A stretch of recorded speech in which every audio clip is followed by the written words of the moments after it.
Əvvəlcə bu görüntülərə görə hər birinizdən üzr istəyirəm. Hər il Bəhərrəm ayı gəldikdə İslam düşmənləri, xüsusən Vahabilər mənfi əzadarlıq görüntülərini paylaşırlar, hansı ki paltarsız formada sinə vuranlar falan və bununla İmam Hüseyn əzadarlığını gözdən salmağa çalışırlar ki, bunun İslamla heç bir əlaqəsi yoxdur.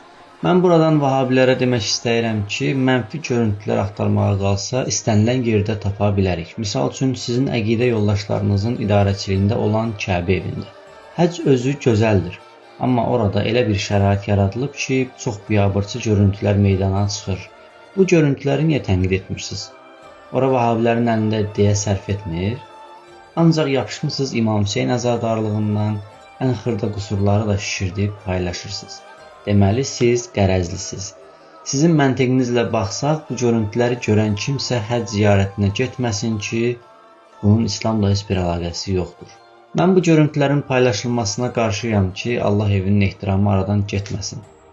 Amma arada xatırlatmaq üçün lazımdır, başa düşəsiniz ki, mənfi hər yerdə var.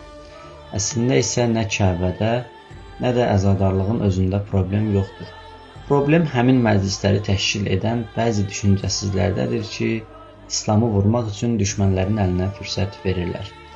Çalışaq yaxşı görüntüləri paylaşaq, milçək kimi zibilli işləri gəzməyək.